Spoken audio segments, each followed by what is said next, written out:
the beach, the only place to read your emails and tweets. It's Wednesday, April 7th. This is the No Dunks Podcast as part of the Athletic Network. I'm J.E. Skeets right there. That's Mr. What You Need to Know, Tass Mellis.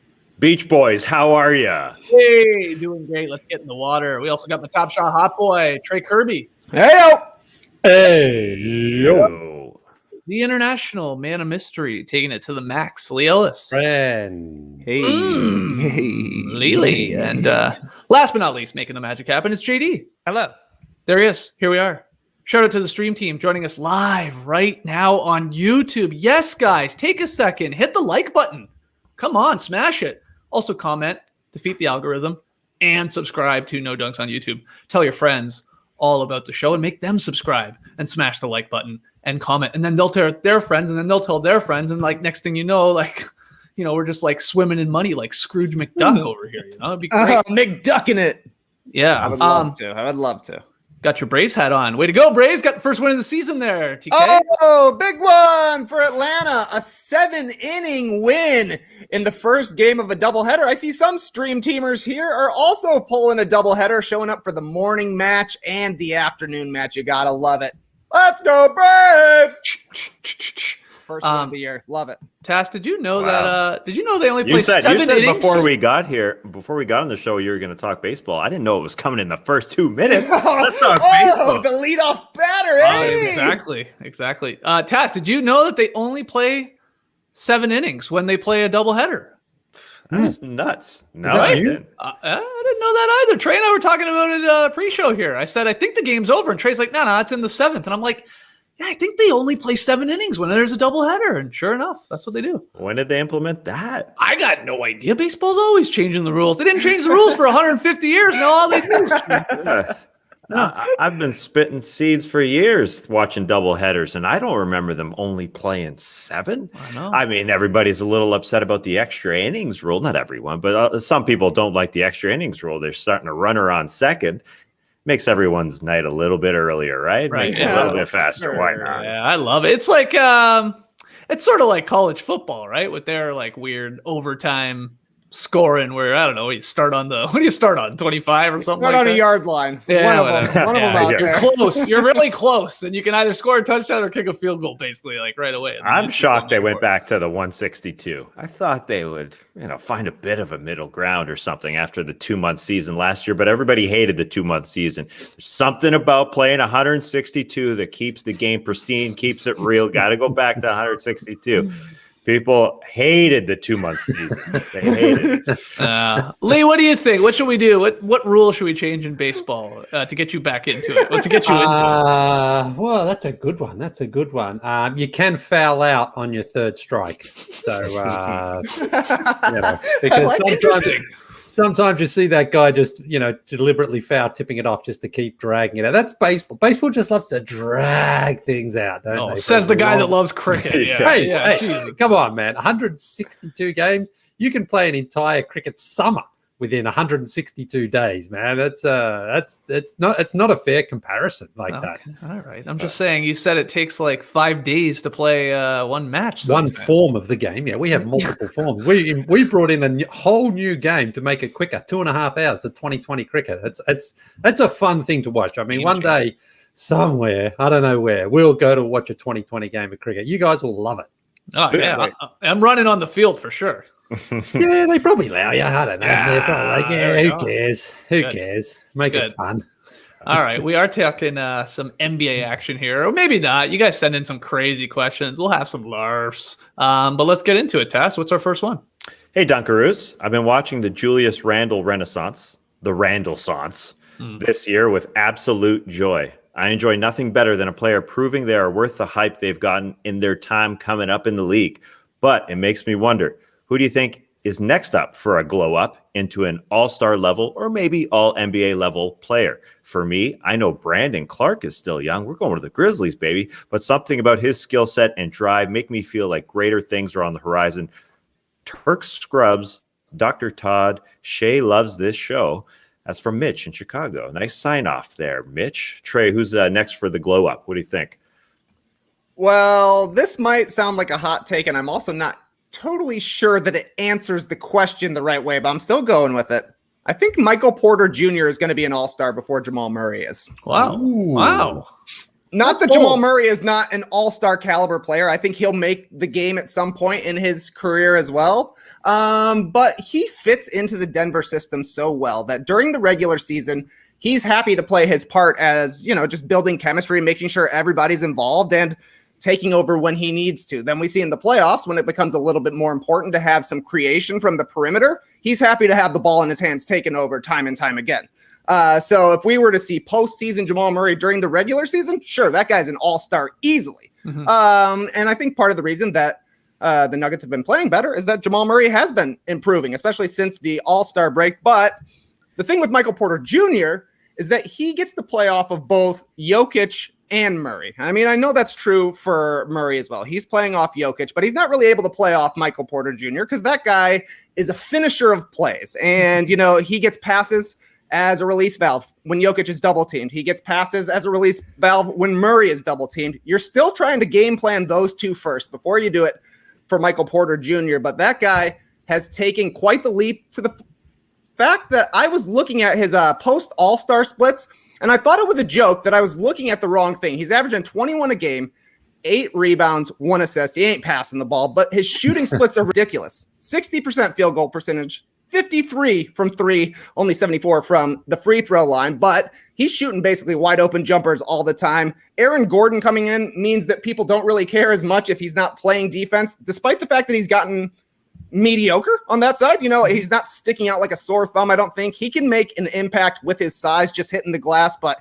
he gets easy looks now and you see the talent. So I don't know. It feels like he's taken a leap on both sides of the ball. He seems like he's going to be a real player. The more and more he's playing alongside these Nuggets, the better the team gets. He looks even better. I see what's happening here. Mitch in Chicago builds up one Canadian in Brandon Clark, and Trey Kirby from Chicago takes another Canadian down a peg. And Jamal Murray. Actually, I think that's an interesting point about who makes it first. You may not be wrong, too, because just playing the forward position, right, for an all-star game selection, you sort of have more spots, when it comes to the pool. So maybe that's not that crazy. And you're right. He's been playing pretty damn impressive since the all-star break. I think they both... Well, yeah, they're both going to likely make all-star teams, but who gets there first? Does Jamal Murray, just because he's been in the league longer, have like the leg up? Whoa. Well, that's a vote for Jamal Murray. Oh, we're talking about the Canadians, Luna. No offense, Luna. I think Jamal Murray is actually still very good. I just think Michael Porter Jr. is blossoming before our very eyes. Yeah, sorry about that, JD. I guess we're on a delivery. Hey, go tell him, Luna. Tell them just to leave it outside the gate next time. They don't got to come all the way in. I'm just kidding. Lee, do you have an answer for this? All-star level, all-NBA level, glow up? Yeah, well, when he said glow up when he was going with Julius Randle, I thought, okay, he was talking sort of an elite level-ish type player. But then he throws in Brandon Clark, so I guess he's going a little bit lower into the spectrum, if you like. So I'm going back to my Cleveland Cavaliers man, the sex man, Collin Sexton. I think he is, he started off the season well. They've got a very good backcourt there, him and Darius Garland. I think he's ahead of Darius Garland at the moment. They've both had their moments, but he's quietly putting together a pretty consistent season right now. He's 24 points a game, shooting the ball really well, 48% from the field, and then 36% from 3. Not too bad, taking a little step back from his first 2 seasons there. He doesn't get a ton of assists, but if you just look at his growth over his now 3rd season here, he started off at 16 points a game there in Cleveland, 21 points a game last season, now up to 24. So he's doing it on a, not a great team, but I think there's a little bit more there than maybe in that first season or 2 where it was, basically just like, well, no one's watching the Cavs and no one else is on that team to score. I think he's now starting to show that he's become a better point guard, even though he doesn't distribute the ball like a traditional point guard all that much. He's more a scoring point guard. But I think there are some signs there that the Cavs, obviously I think they move on from Kevin Love at the end of this season. I think they have to get some more younger pieces there. They've got Jarrett Allen now that things should start to improve. And I think he was hovering around the All-Star conversation at one point. He's up to 28 a game earlier in this season. But the Cavs record and just, it was more like you got to do it for more than just half a season to get real recognition. But if he continues to play the way he has certainly this season and starting from last season, then I think an All-Star berth is in play for Collin Sexton. Okay, these guys are getting creative here, Tass, which I like. Because you very easily could be like John Morant or De'Aaron Fox, like guys that you're like, yeah, they're going to be basically locks for at least all-star selections. If their team wins some games and they continue on their progression. But I like that these guys are going a little deeper with their picks. Do you have another guy to add to the list? Yeah, I think I'm going slightly deeper than Lee did with Collin Sexton. I'm going to Rui Hachimura in Washington. Yeah, very deep. Yeah, it's a bit of a reach. I mean, he was a 9th overall pick, and he's only a second-year player. Like the Julius Randle glow-up is deep into his career, getting this good. So I think Rui Hachimura, in the same way, is going to take some time.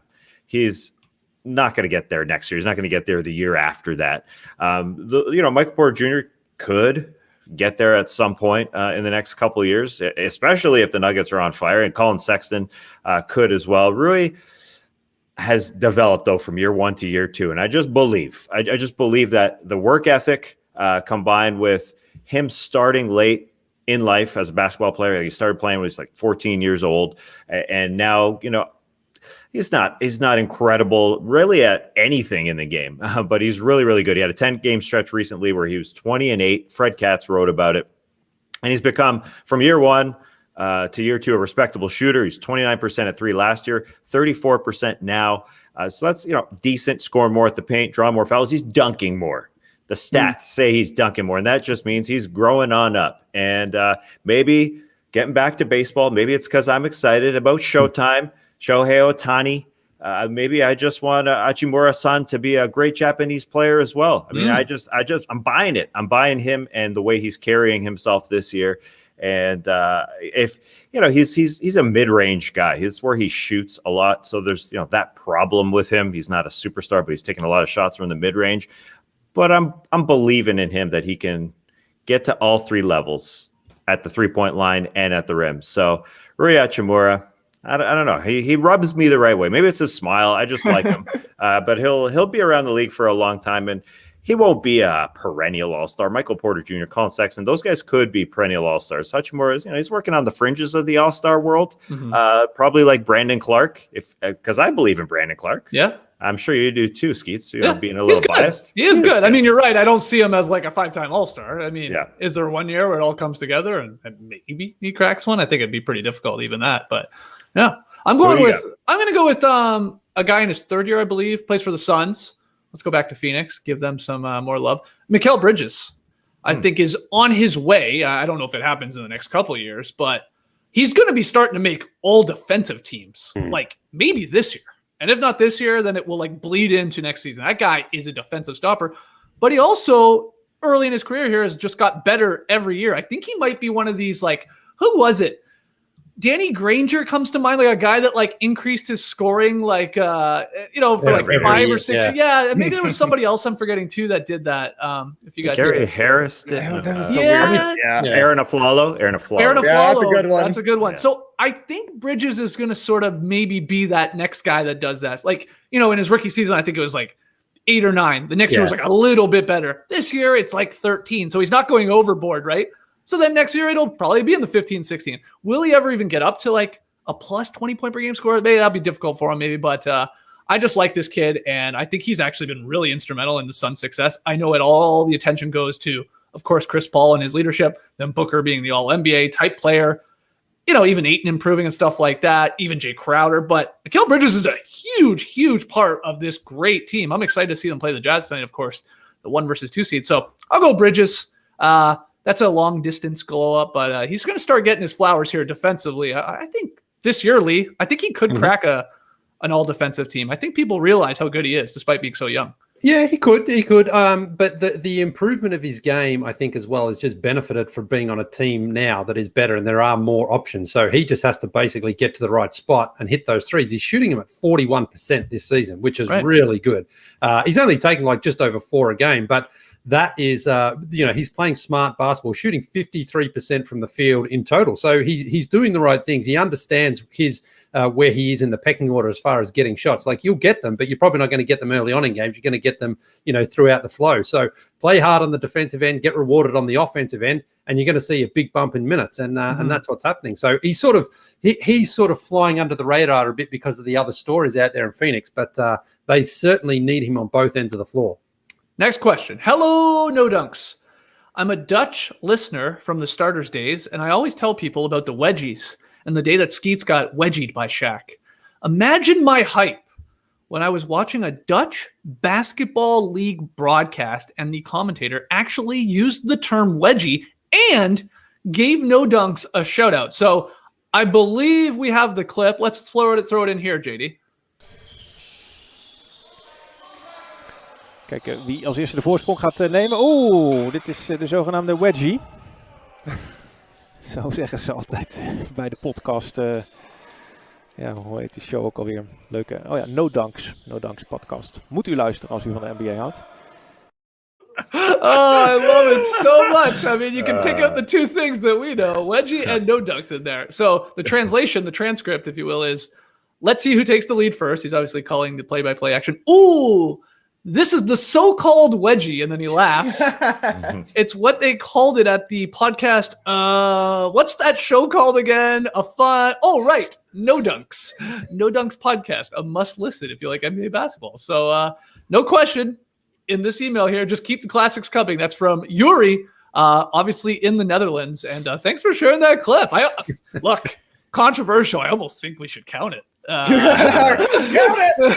mean, if you're getting a No Dunk shout out, I think that validates it for me, you know? Yeah. Wow. There's quite a few that pop up in the NBL in Australia, and people are like, count it. I'm like, I don't really want to count them if they're just not referencing this No Dunks. But if they do, or we just have an international counter, I don't know. But yeah, well, geez, now something else to track. Yeah, maybe for next season. But if you see one anywhere in the world and you got obviously a commentator or two talking about it, referencing No Dunks, you got to send it in. We'll at least share it on the show. So again, no question there, Tass, but great clip. I can't believe that stuff is up on YouTube, but people are watching Dutch Basketball League action. You sickos, man. Holy crap. Respect.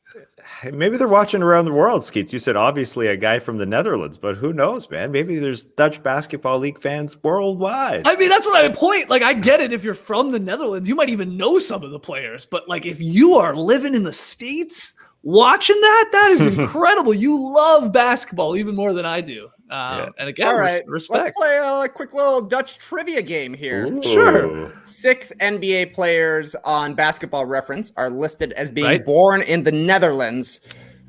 Can you name 3 of them? Rick Smits? Yeah. Check. Okay. Francisco Elson? Oh, nice pull. Check. Third one. Oof. Nick Van Exel. I actually thought that can we get one? Yeah. I thought this would be the second guy that you would guess. If I'm not mistaken, he his wife at one point. Oh yes, I know. Dan Gadzurich. Yeah. That's right. Dan Gadzurich. Nicely done. She was tweet of the night at some point, a decade ago. Yeah. A Dutch decade ago, I would have also accepted Sven Nader, Geert Hamming, and of course 1949's Hank Beenders. Yeah. That actually, Hank Beenders has probably been said on the show more than a lot of other NBA players. Probably true. Think so?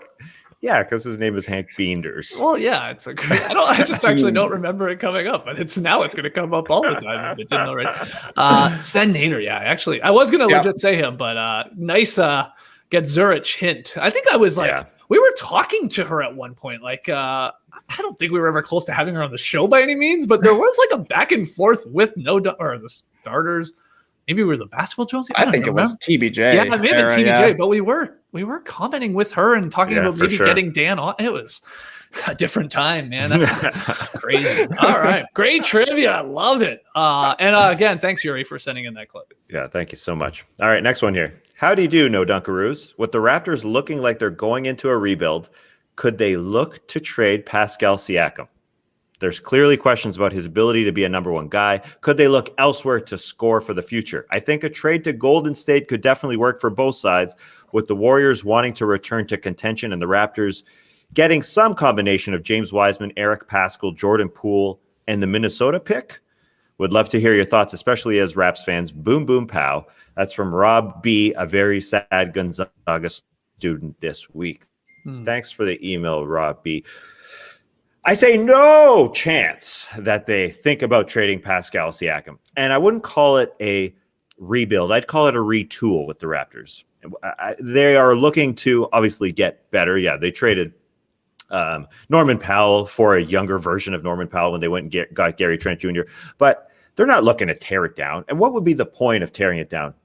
To get hopefully more Pascal Siakam type guys? Like those are the type of guys that you get off the bat in a rebuild if you're really, really bad.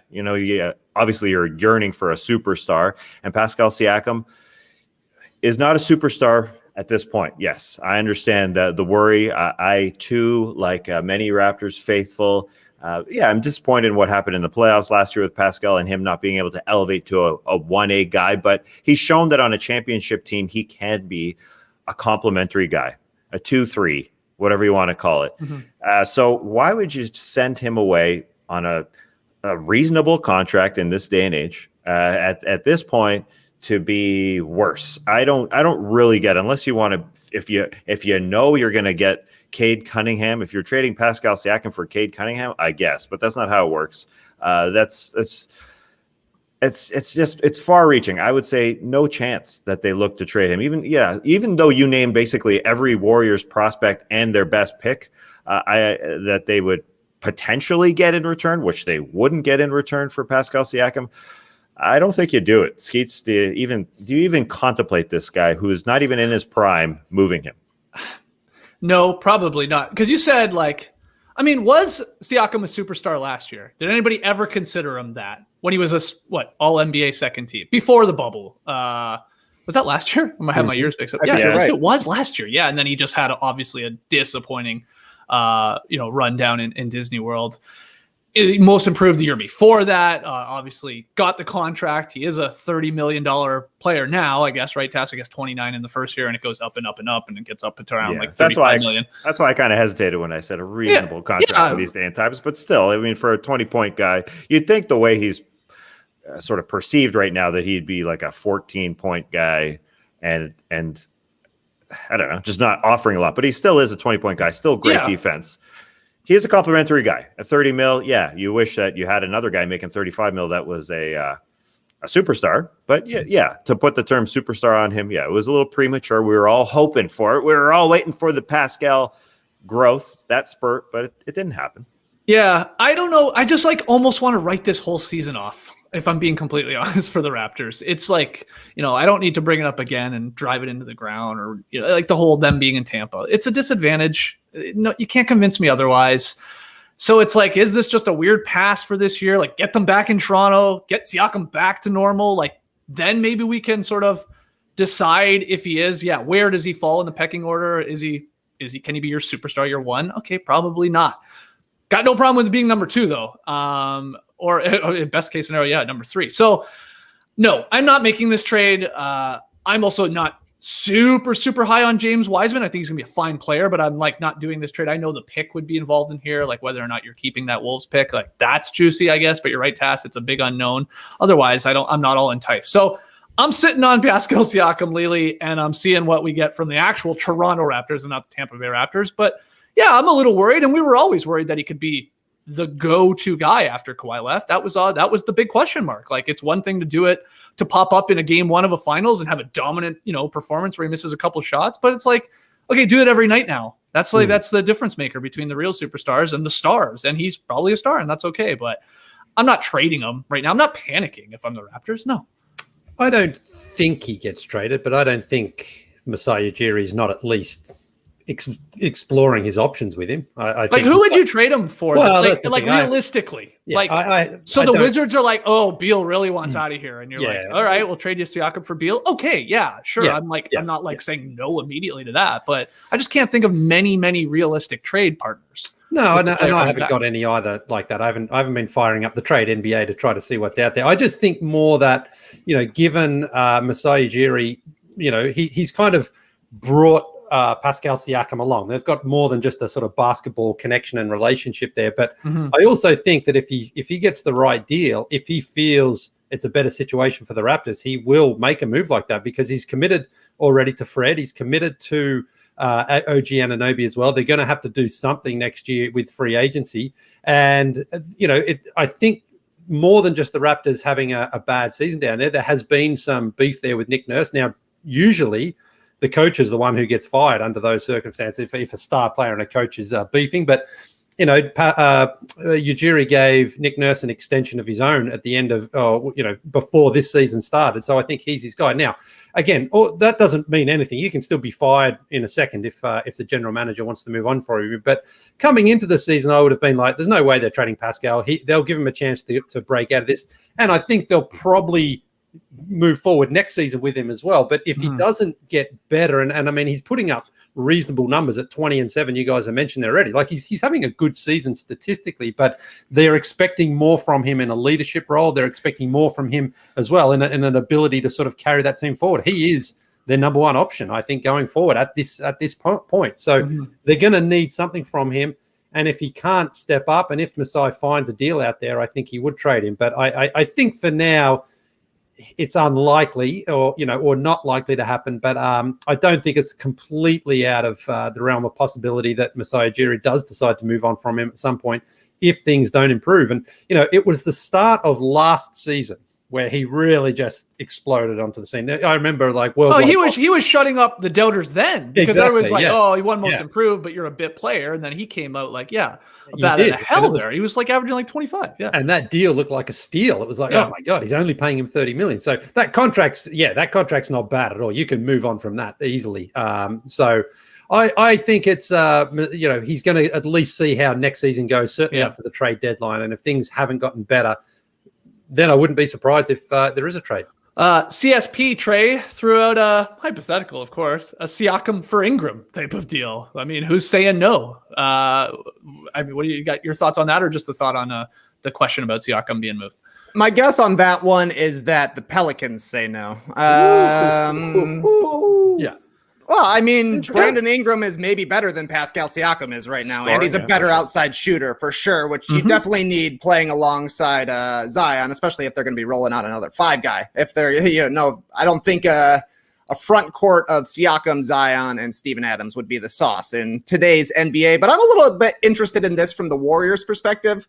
Just thinking about, would they trade James Wiseman in the summer or maybe at the trade deadline next year? Because I don't know. Steve Kerr seems very hesitant to just run pick and roll every single time with Steph Curry and James Wiseman, which would probably be the best for the Warriors and for Wiseman. We've seen flashes from Wiseman, no doubt. He's huge. He can run. He's got a soft jumper, but it's not there every single night. And obviously the Warriors are in the midst of Steph Curry's prime right here, but they just lost 12 of 16 games before finally getting a win last night. They need to do everything they can to be ready to try and win next season when Klay Thompson is back healthy. You got to hope that Draymond Green gets guarded a little bit more when on offense. I don't know how that's going to happen, but maybe the jumper comes back playing with a little bit more spacing. I don't know, but it is a question to me of, the Warriors had the number 2 pick. They could have taken LaMelo Ball. Imagine that. LaMelo and Steph Curry in a backcourt together. That would have been nice, but they went with the big guy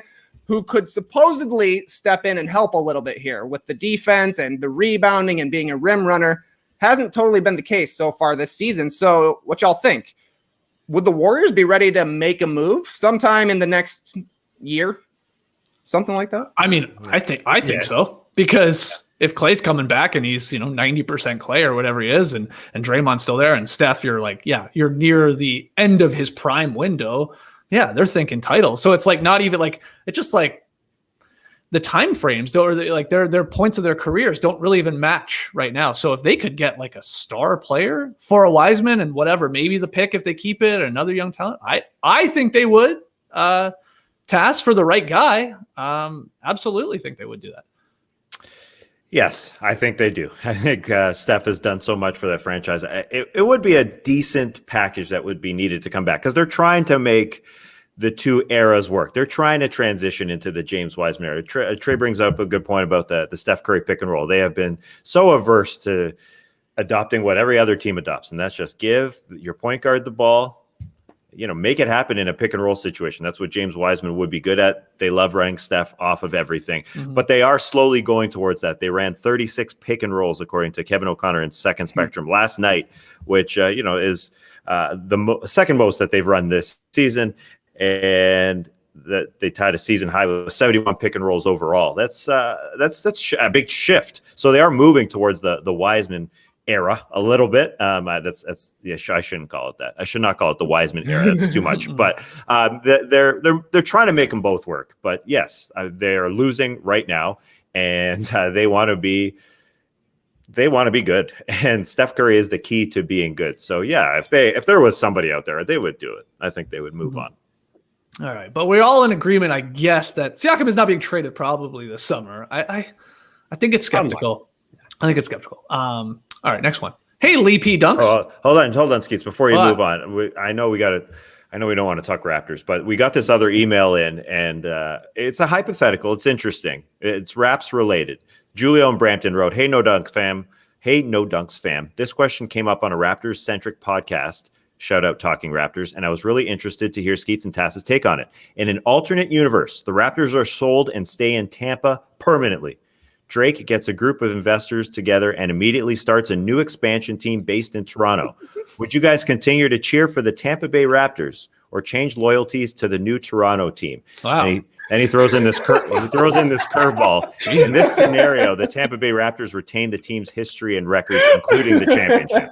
So you know that you won a championship. If you tough question. Oh my God! Tough question. All right, so the Toronto Raptors, as we know them, their entire history books and everything about them stays in Tampa. They don't want to get on a plane ever again, so they're just staying put. So they're here in the States, down in Florida, and then Drake, with a bunch of investors, starts another team in Toronto. Okay, wow. Toronto So Tower. then who do we cheer for? Do we cheer for the new Toronto Drakes, or do we stay loyal with the Raptors, but unfortunately it's the Tampa Raptors? My God. What's your answer? My answer is I would disown the team. I mean, I would never cheer for them again. Wow. I wouldn't cheer for either one if they did that. Oh, ever. interesting. So, I mean, it's almost like, I guess Trey's still cheering for the Braves, but they're not Atlanta Braves anymore. Let's be honest. Those are Cobb County Braves. Well, I mean, the team name is the same. I think it's exactly like Jarryd Roughead saying. Shouldn't be. Okay, but Jarryd Roughead and the Stream Team is saying this is exactly what happened to the Cleveland Browns. Cleveland Browns left, became the Baltimore Ravens. Cleveland Browns fans hated the Baltimore Ravens, hate them to this day. Eventually, then the Cleveland Browns came back and they got the dog pound back. So I don't know, maybe keeping the team name really throws a wrinkle that's into the it, problem. for sure. Yeah. But I don't want to cheer for the Tampa Raptors ever. No, you would not. You would become Lee Ellis. You would get a shirt that has all 31 teams on it. You would get a hat with an NBA logo, and that's it.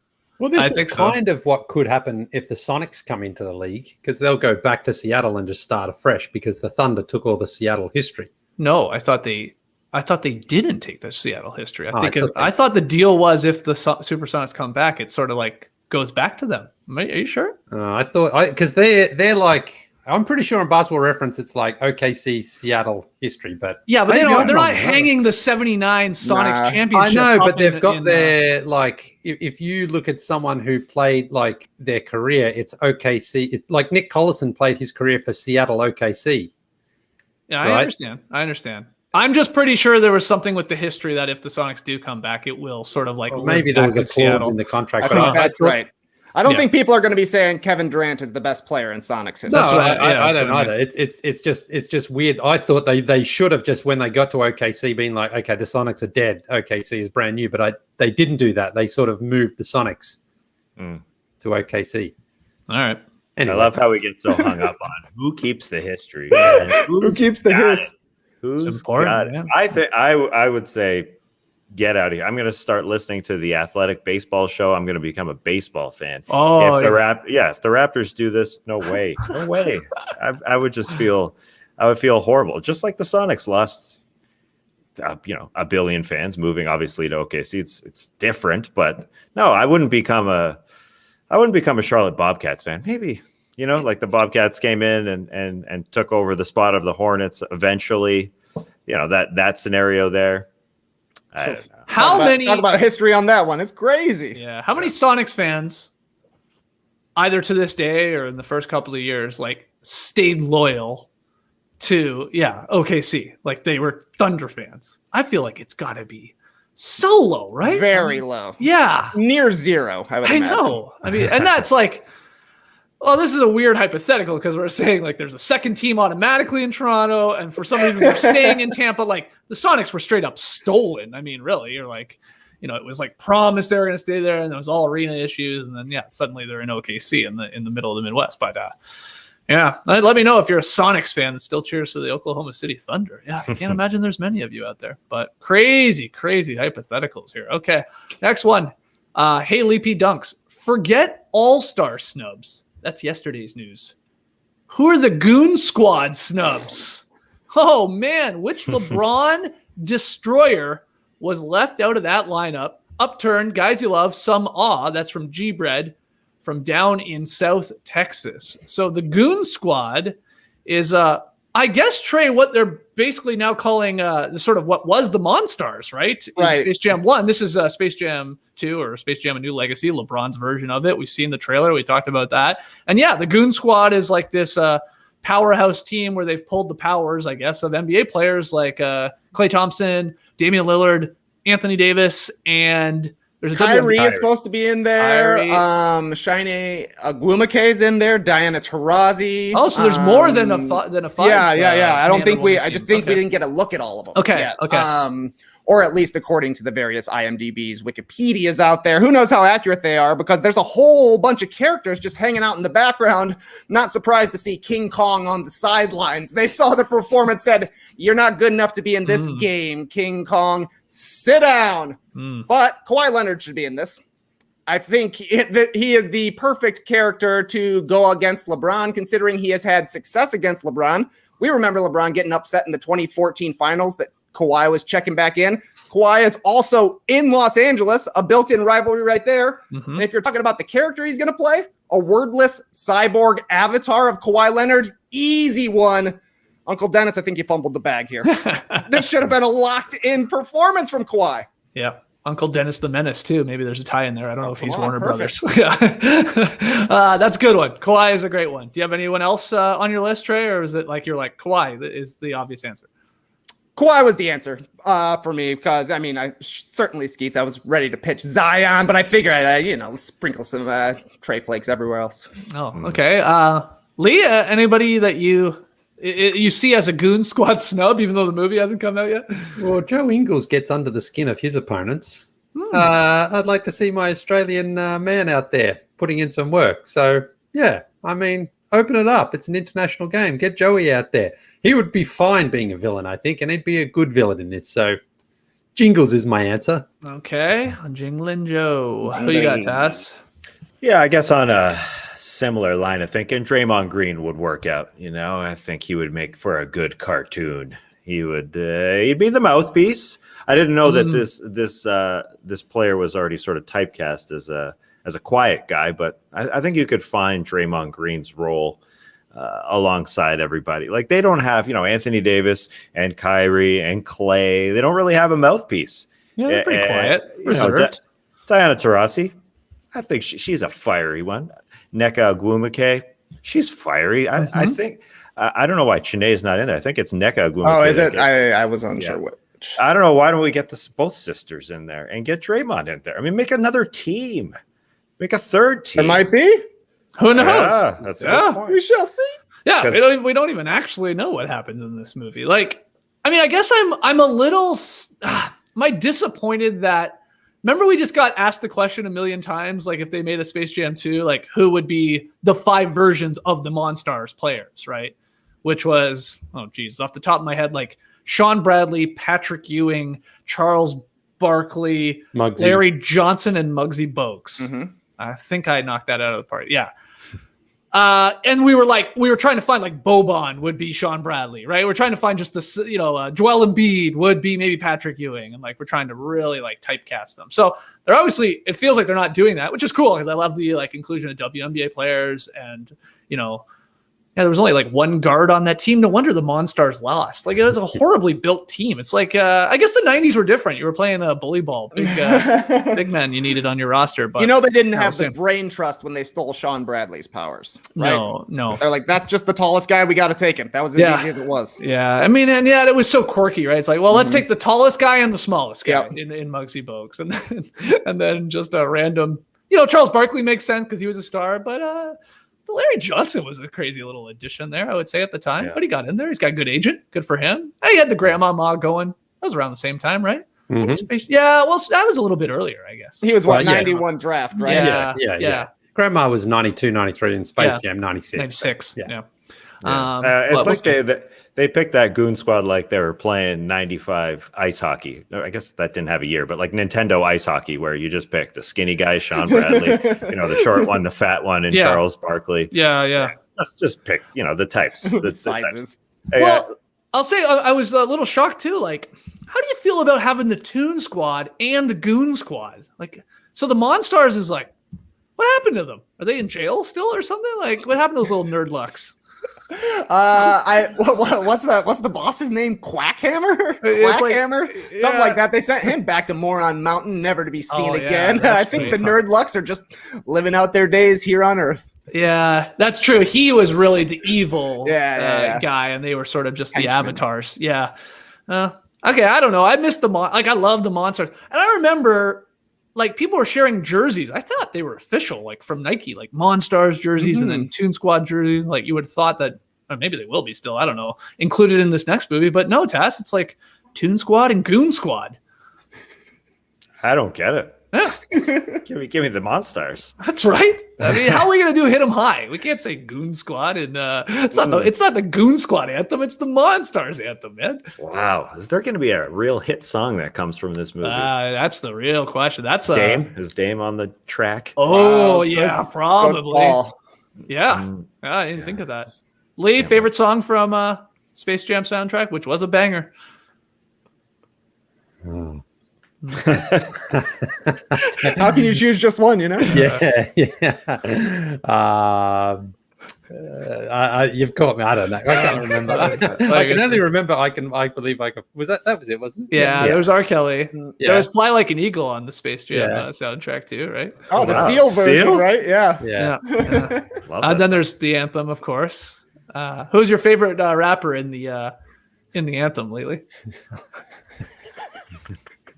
I can't remember. Oh, really? I thought you'd say Coolio for sure. Oh, Coolio in it. He had the he was he had in the it. most forgettable verse. He did. It was the worst verse. Wow. Yeah. Well, okay. Can you name them all, Tass? Yeah. Be Real, Coolio, Busta. You're in order. Oh, well, okay. You were going to, okay. Be Real, Coolio goes 1, 2, then Method Man, then LL Cool J, LL, yep. Wow. and then And Busta. Busta Rhymes closes it out. You think Coolio had the worst verse? I think you're right. What up, Yeah. everybody? So Go ahead, glad Lee. you're here, Coolio, with the flow back in your ear. To see the fact that's a voyage, but I'm still on a mission. See if I he's can singing a keep your different song. attention. All right. Lee not being able to remember the rappers remind me of us when Charles Barkley was on the starters and we asked him his name in the Space Jam movie. He couldn't remember. No, not a chance. I mean, it's like it is easy to forget those names though. I don't even remember. They're like, what are they? His name was Pound. Oh, yeah. They were weird like that. Oh. Yeah, But they Yeah. never referenced them Nah. in the movie like that. Nah. You know what I mean? It's just like they never just referenced them. It was just the color that you associated them with them. Right. Yeah. Yeah. Pound. I can't remember the other four. the only reason why I remember definitely that. not. We watched it I less than cannot. a year ago. Yeah, Wow. I can't remember at Good all. call. Okay. Yeah, so we're Excellent. definitely doing a film session for Space Jam 2. Of course, Yeah, man. of course. July When- 16th. We're doing Oh it live. wow! Wow, a live watch along. Interesting. Yeah, why not? Something to think about. From the theater, we'll be back in theaters, right? Nah, probably not. it's probably not even going to be in theaters. All right, next one here. What's up, No Dunks? Thanks for having me on the beach here. Very nice. I'll get right to it. My girlfriend is very into houseplants. We recently bought our first home, and we have easily over 100 plants already. Wow! Up until we started dating, I had zero interest in plants. But now I find myself looking over the plants at the local boutiques and grocery stores, caring for them myself and marveling at their growth. She has turned me into a plant head, to be sure. So my question is, what's one thing you previously had no interest in that changed drastically because of your significant other? Turn up. Love you guys. Awesome. P.S. I don't use Instagram, so I'm including here a picture of some of those plants. A cool vlog. Got plants. I got plans. He did say 100 plants. So Shane has got over 100 plants in his house. He also has a cool mug, as he puts it, and an interesting throwback, the Basketball Jones T-shirt. Thank you, Shane K. Shane, a lot of underscores on Twitter. So, Lee, what's one thing you previously had no interest in that changed drastically when you got with your wifey? Yeah, well, Roxana, my wife, is from Peru, which is in South America, in case people didn't know. And they have a big Japanese sort of influence and culture there. And so I didn't realize that sushi was really big in Peru. And my wife, Roxana, she doesn't eat meat or chicken, like red meat or chicken, but she's a big sushi fan. And I really hadn't eaten sushi, I don't think, until we got together. And so when we first went to a sushi restaurant, I was like, oh, my God, I don't know what I'm going to do here. Now I absolutely love sushi, especially Peruvian sushi in Lima when we go down there. It is incredible. So sushi's become, a semi-staple on our diet. Our kids don't eat it, so it's not something that the family can eat. But often when we go out, it'll be like, she's like, sushi. I'm like, yeah, let's have some sushi. Why not? She's like, sushi. I'm like, yeah. Don't worry, Lee. You don't eat it with your family, but you eat it with us, our family, when we go to Vegas and somebody orders a giant sushi boat at one of the nice restaurants in the hotel. That's what it was. Those were some good nights there, weren't they? Yeah. Those some expensive nights. Good nights. I remember our friend Matt. One day when we sort of rotated that bill around as well. And one day Matt we had some other friends join us, and Matt got stuck with a extra special bill that one night. I remember. I do know what you're talking about. Yeah, and already that was going to be the most expensive meal. Yeah. I mean, yeah. Well, that's why you pick up, like, when you're there for a week or weeks in our instance. Pick it up early. Get on get on one of the first 2 tabs, 3 tabs, whatever. Like, I got this one, because we're gonna like up the game later on, and things are gonna get crazier. Yeah, he got saddled with that tough one there. It was a big bill. I think that I think he's still suffering from that. Lee, we might have to start a GoFundMe for Matty. It's like Taz said once upon a time. The best day of a sushi boat's owner is the day they buy the sushi. The worst day is when the bill comes. Hey, I heard that as soon as you take that sushi boat off the dock, it depreciates like crazy. Leah, what's a classic order for you? What do you, just on a Wednesday night, like you say, let's have sushi. We've been talking, the guys got me wanting sushi. You want to put it in order? Yeah. What are you throwing down? I mean, something with salmon for sure. I mean, so here in America, a lot of times when you order crab, it's imitation crab. So don't order it. Right. But down in Lima, because it's right on the ocean there, that crab's basically walking to your plate. It is as fresh as anything. So when you're down there, I mean, it's usually just a roll, some form of roll with crab and avocado. There was this one place we went to. They mix up the soy sauce down there a little bit too. And they had this passion fruit flavor. Whoa, soy. I'm telling you, man, this maracuyá, this passion fruit soy sauce was just incredible. We went out like with some of her girlfriends, and so I was just there by myself. I was just like, I'm just having such a great time with the go wild with the rolls. Yeah, with the sushi. But I mean, I don't really have a go-to as well. I like to treat my wife Roxana kind of like the restaurant dictator Matt and just say, you just I knew you weren't ordering. I can tell by the way you're answering this question. You're like, I've never ordered it. No, I mean, I'll have one SWS roll that's something with salmon. It is. Whatever my wife is ordering for the table, and if she can't decide, I will be calling my friend Matthew Austin to order for us. That salmon sashimi, man, that is, oh my God, you can just eat so much of that because it's just buttery. It just melts in your mouth. It's so good. Nice. As long as it's fresh.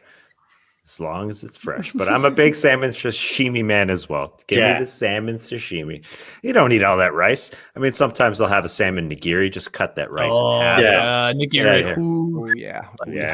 Let's all go for sushi, guys. Come on. When we can. We're getting close. Does anybody else have an answer to this question? Something you had no interest in that changed drastically because of your significant other? Tass, anything come to mind?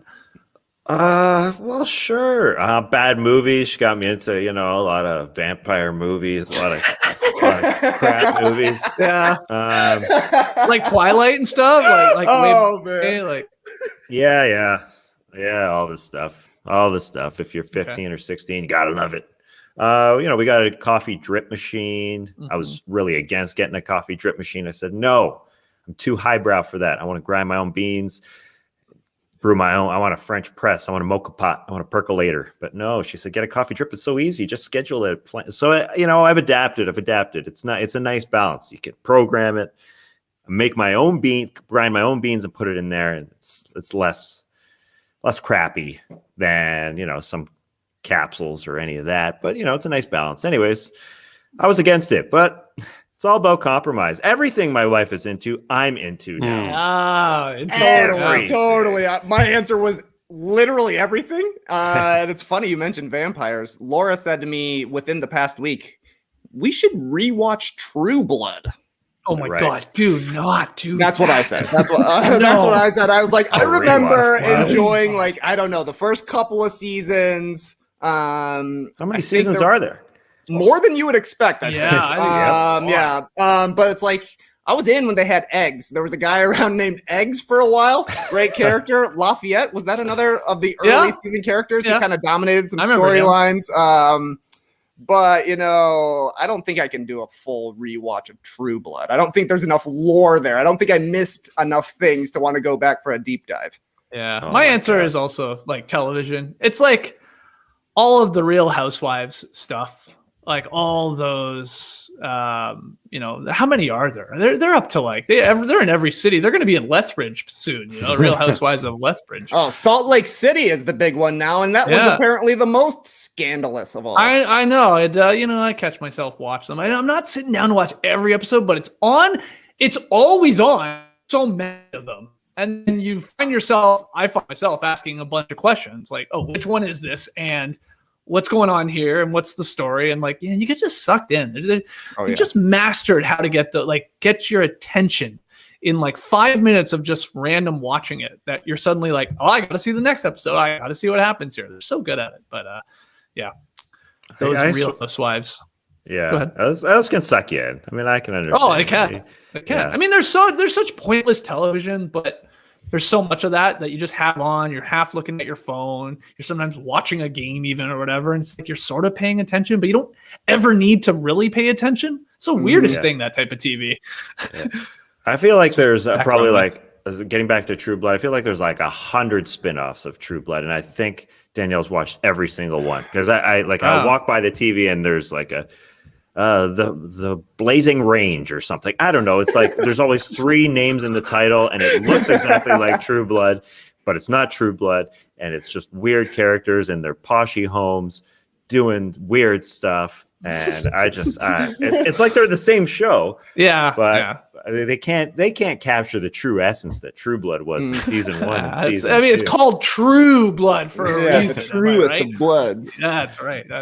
All right, let's start wrapping it up here. We got a couple more questions though. Hi, basketball daddies.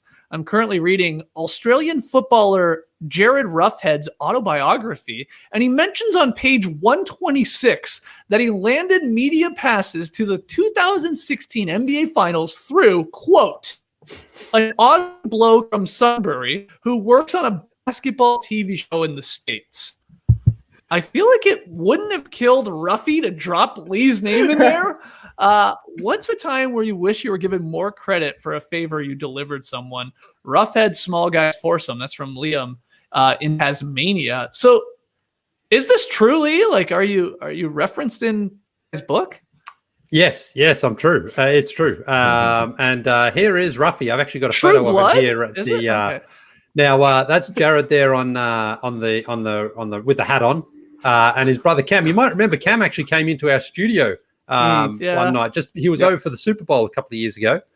So yeah, Jarryd. He actually had tickets to the game, but I managed to get him like a pass so that he could go around. In fact, Tass, you met him. Yeah, I did. I remember this. When I read this email and I thought, I remember those guys. Yeah. In the green room at NBA TV, they're I think they chatted up with Isaiah Thomas for a little bit. Yeah. But, I mean, I'll tell you this: that guy on the right definitely looks like a Ruffhead. That's exactly what I think a guy named Jarryd Roughead would look like. Holy moly! So we got them in there, and they had a great time meeting everybody. Sure. But it was funny because I remember when I got those passes for him, I actually told him, I said, "Yeah, I've got 2 passes for you." But I misread the email back from the Turner talent who said, we're working on it. So I was like, what do I do now? Do I just say, oh, hang on, just wait? Or do I just hope they came through? And they did come through. So I didn't have to send that sort of like, oh, hang on a minute, I might not have them for you. Because I was, so Trey went first, then it was me, and then Tass went to game 5. So I wasn't going to be there as well. That was the other thing. And anyway, so it worked out in the end, and they had a great time. And that was obviously the 2016 finals as well. So one of the greatest. And then this was last year back in Australia, or 2 years ago now. Oh, my God. Caught up with the boys, Cam and Jarryd, there for dinner one night in Melbourne. Had a great time. I saw them at the Australia-USA games as well. So it's great to see those guys. And Ruffy, in fact, I was at his last game. He retired. He retired from Australian rules football, a legend. He's won, I think, four championships there for the Hawks, a club legend. He's had... So how did he reach out to you then? Like, how did he was like, oh, that guy's Australian, let me hit him up. That sounds like something you would do, actually. Yeah. So Jarryd is actually a cancer survivor. And he had cancer in his lung, and he was very, very sick for a while. He had to take, I think, a whole season off football. And anyway, so a friend of his is a friend of mine, and she in Australia, she was said, hey, Jarrod's a big basketball fan. Is there anything you can do on the show? And so I put his photo up in the daily photo monitor there. Yeah. And so then he messaged me and said, hey, I saw my photo up. How did that come about? And we started exchanging messages. Gotcha. And then so in 2016, I believe he was in remission then, but he wasn't playing football. That's why, because that's in the middle of the Australian football season in June. So I believe that's why he was able to go over to the finals. So yeah, so we were hoping to connect in person in 2016, but we weren't able to. But we did eventually back in Australia there. So it was great. It was great to help out Ruffy and his brother there. So is that guy like considered one of the 50 greatest Aussie football players of all time? Top 100? Like, yeah, probably. Curious. Probably close to the top 100, but a legend. Played for one team. He was a scorer. Like kicked a lot of goals. Won a lot of premierships, and just regarded as not just a great footballer, but a great person as well, connected to the game. So it was great. Not that great a person. He didn't reference you in the book. Let's not go overboard here. Why didn't you drop a Lee Ellison there? Maybe you forgot your name? Well, the funny thing is, there's like my brother is a supporter of his team, Hawthorn, and one of our good family friends is a huge fan of Hawthorn and Jarryd Roughead. Okay. And so when I told him, I said, I'm meeting up with Ruffy. And this guy's like, 50 nearly. And he's like, man, that would be awesome. Can I come? And I'm like, I don't know. It's not like one of those sort of dinners. So, but anyway, it was great. So shout out to Ruffy there and Cam. All right. So, I mean, I got to know, you're writing your own book. Will you just sort of slyly reference an Australian rules football player when you're telling the story of the 2016 finals, or will you actually name drop it? I'll put Jarrod's name in there, but I'm not offended. I mean, it's Jarrod's book. That's how he wanted to write it. That's fine. Okay. We got one. Or does anybody else have an answer for that one? True Bloods, but not True Buds. No name. No actual name. I got a minor answer. Skeets. Sure. I made a note yesterday answering this question. I said, this was, I don't know, in the afternoon, 3:30ish. All I want in this internet life is for my name to be spelled right when I come on your show. Oh, man. Yeah. You at me with the right name. It's right there. 5 hours later, Mashable drops a list of 30 NBA Twitter accounts to follow. Oh, blessed to make the list. In the top half, number 14, Trey Kirby. At TREYKERBY. Once a host of the now defunct The Starters, Kirby, KIRBY, is fun and irreverent. It's quite the adventure here. That, because of the way that first line. Loving that first line. Yeah. Once that starts to where you get to that last word, you have to reread that last word because it's like Kirby used to be on this show. Now he's fun and irrelevant, but he's still in the top 14, and we're not even going to spell his name right. Okay. I love it. I hope they never update it. Thank you to everybody who sent this to me and is saying, hey, they do no dunks now. Yeah, we do, but I am still fun and irreverent, not irrelevant. And as for the favor I'm doing, you're welcome for all the great tweets. I think you should be higher on that list too, if we're being honest. 14th, I guess that's not bad. Okay. I would have liked 13. It's my number, but 14, I'll take it. No. All right, let's wrap this up, Tassie. We got one more here. Yep. Hey guys, I've been watching your show for a few years now, and I love it. My brother Max is also a huge basketball fan, but he never watched your show. In December, I persuaded him to watch a few episodes. So he did, and now he's a huge fan of you guys. He told me the moment he actually fell in love with your show was when Lee was talking about his coffee grinder. So I decided to get him a very solid coffee mug. I hope you don't mind, Lee. We're showing you a photo of Lee in his do-rag when you're in Syria. Is that right, Lee? No, that's in Barbados. So. Oh, okay. A lot of people don't know this. This is the 6th rapper on the Monstars anthem. It got cut for time, but it came right after Coolio. But Lucas's friend here is just not into this mug because Lucas writes, so please give him a shout out and tell him to pick up his VSCM, his very solid coffee mug. Pick it up, man. Keep it up, guys. Greetings from Ulm, Germany. Yeah.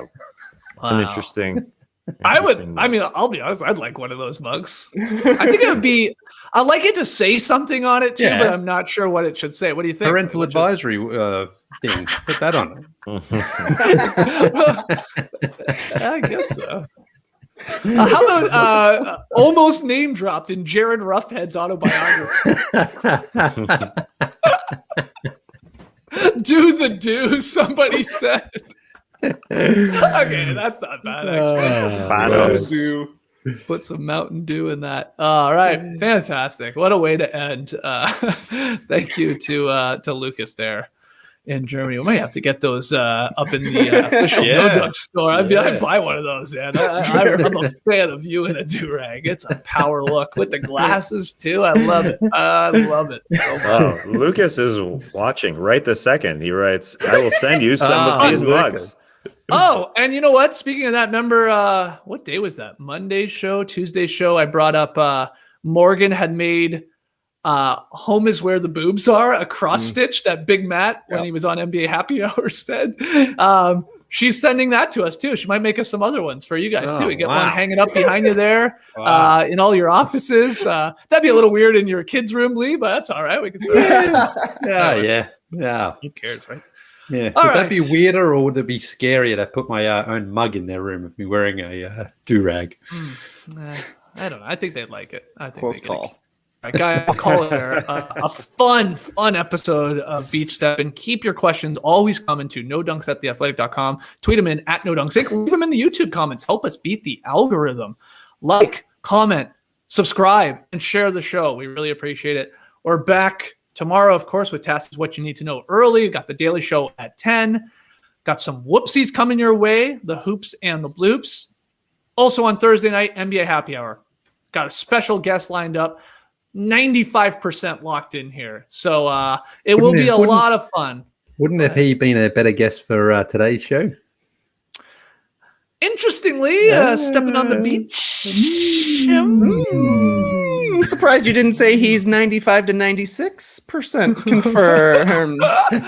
Interesting. Wait, was that when he was born, or is that when the Bulls last won a title? Okay, I love it. No, that's when another Ken won a title.